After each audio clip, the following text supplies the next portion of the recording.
Hello, I'm Ryan Lightfoot Amanoff of Fund Calibre, and today I'm joined by Dr. Niall O'Connor, manager of the Brooks Macdonald Defensive Capital Fund, which is on Fund Calibre's Elite Radar.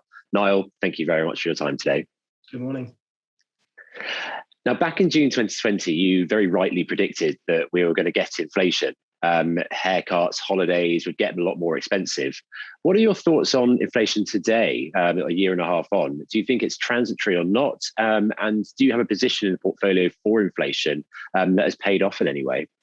Yeah, sure. Well, that inflation thesis was really based off the fact that there was going to be less supply available. The whole idea, maybe the haircut was a little bit of a trivial idea, but if you've got less space in a hairdresser, if people have to be spaced out, there's less availability of it. There's going to be as much demand and maybe some more pent-up demand. So, it wasn't surprising to us that we were predicting even at the time that we'd see inflation on a lot of goods. You're seeing it bubbling up all over the place with supply chain issues and so on. But I think it's definitely not a transitory phenomenon. I think we're already well past that point. There is clearly a shorter term element to it, which is just all of this pent up demand feeding through. So I don't really see sort of 6% inflation being the norm in future, but I don't really see by the same token 3 or 4%. I wouldn't think that's impossible. The slight issue as well is that which central banks are just scared to raise rates at the moment. Nobody really wants to be seen to be spoiling the party. And if rates don't get raised, then inflation is going to carry on for longer and higher than people are thinking at the moment. And so I think inflation is more of a structurally higher issue going forwards. We reduced the sensitivity of the fund to inflation to its lowest level ever. So effectively the duration of the fund, i.e. the sensitivity of the fund, is now below 1 year. It's the lowest ever level we've had. And on the other side of the equation, apart from taking away the sensitivity to inflation, we've invested in more inflation-linked assets. So for instance, our real assets allocation has gone from around 16% to nearly 30% now. And we've invested in things like renewable energy companies. One good example, UK Wind, where 60% of the revenues are actually from the government, and they're explicitly RPI linked. And I'm scratching my head a little bit because we own two of these that have a dividend yield of more than 7%. And if you look at index linked gilts, which is your risk-free way of getting inflation protection, they're yielding around -3. So there's a 10% gap in yield between renewable energy companies and index linked gilts. And I just feel that's wrong. I think those energy companies are just way too cheap. And you're also quite cautious about the dividend recovery. Obviously, we saw huge cuts in dividends last year. Have they recovered better than you'd expected, or is it around about sort of what you thought would come through? Well, that's right. Dividends did recover very slowly. And what we saw really looking at markets was that I don't think anybody really anticipated how much the dividends were going to be cut.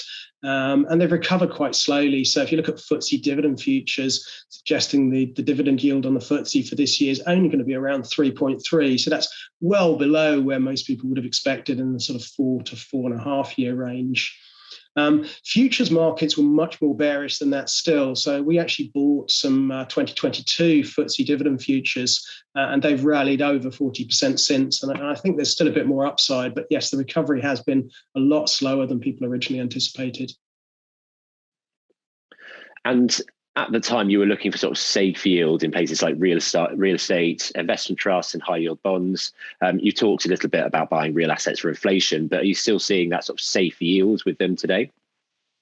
Yeah, that's right. So because we anticipated a very low FTSE dividend yield, that made REITs with their relatively high yields and also high yield bonds look very attractive, especially on a relative basis. So we did invest quite a lot of REITs and also in high yield. And REITs did, in fact, do extraordinarily well as people realised government bailed out most tenants and dividends were either carried on or resumed for a lot of REITs. And likewise, in the high yield space, almost no high yield companies went bust because governments and central banks just bailed everybody out.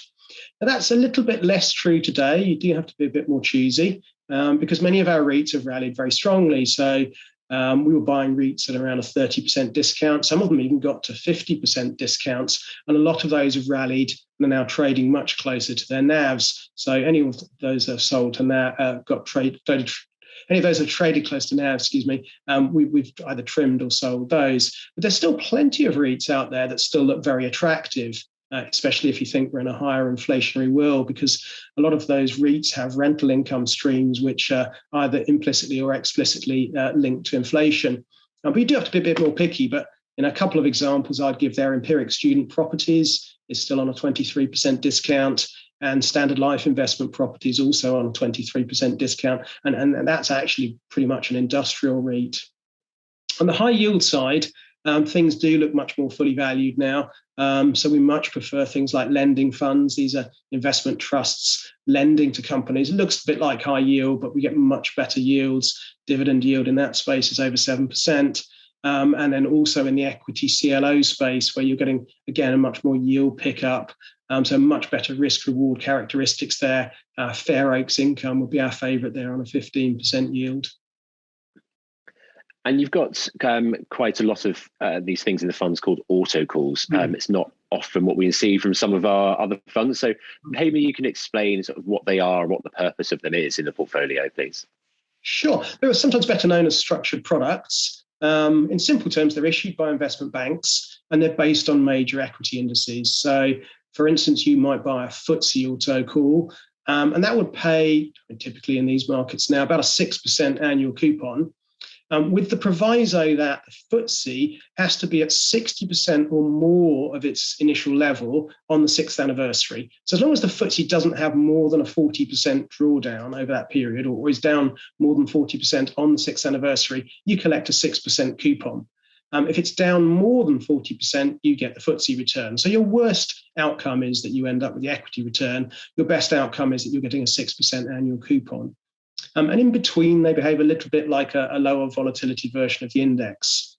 So they really work best where markets are sort of flat or sideways, because then basically you're just collecting your 6% coupon and everyone else isn't making money or losing money. So, good example, last year our autocall basket was actually up around 1%, despite the fact the FTSE was down 14%. And this year, even in quite a good year, obviously, for the FTSE, our autocall basket's actually up ahead of the FTSE. So, normally they work best in sideways or downwards markets. What's been quite interesting here, though, is that the investment banks got their calculations very, very wrong, and they lost hundreds of millions of euros, interestingly enough, mainly on dividends, which is why you saw so much pressure on dividend futures. So the investment banks' pricing of these has been very poor. So it's very expensive to buy new issues. So we haven't actually been buying any more, and that book has run down a bit. But it just sort of shows the advantage of running a multi-asset portfolio. You can see, if things look cheap, you can buy more. So REITs look very attractive, and when things look expensive, like autocalls, we're not forced buyers of them. We can just let that book run off a little bit. Thank you. So we've talked about sort of a variety of different products you've got in the portfolio, some in renewables, some in real estate. One name that stood out in your top 10 is a company called Roundhill Music. What's that doing in a defensive capital fund? What's the benefit of having that? Sure. Well, Roundhill Music is very similar to the better known Hypnosis Songs Fund. And what it's doing is basically it's buying up music rights. It's the writer's share to music rights. So they're basically, it's like a royalty company. They're just receiving a royalty stream every time a song's played. And of course, revenues in the music world are increasingly coming from streaming, and streaming is growing very, very quickly. So Spotify revenues, for instance, growing about 20% a year. Now, I think one thing that people get wrong on this a little bit is they think of songs as being an annuity.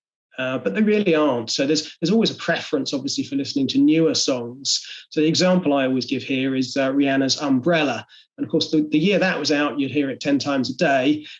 These days, you rarely hear it anymore. So what actually happens is revenues fall over time as songs fade from memory. So it's not an annuity stream at all. And what you really want is a catalogue which is better aged. In other words, the revenues aren't falling as fast. And what we really like about Roundhill is it's a much better aged catalogue. It's got songs in it like What a Wonderful World, which you might hear 4 times a year, but you'll hear it 4 times next year and 4 times the year after that. So it's much more an annuity type revenue stream.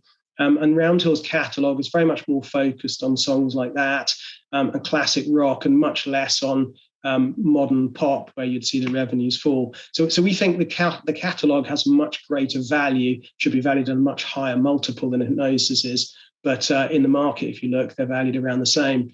But whichever way you look at it, it's a fantastic industry because you've just got this brilliant tailwind of growth from increasing spending on music. And I imagine very diversified to the other things you've got in the portfolio.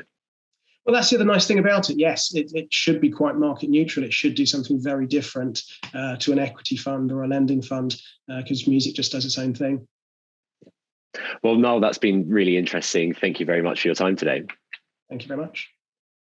And if you'd like to know more about the Brooks Macdonald Defensive Capital Fund, please visit our website, fundcalibre.com. And for more from our video series, don't forget to like and subscribe below.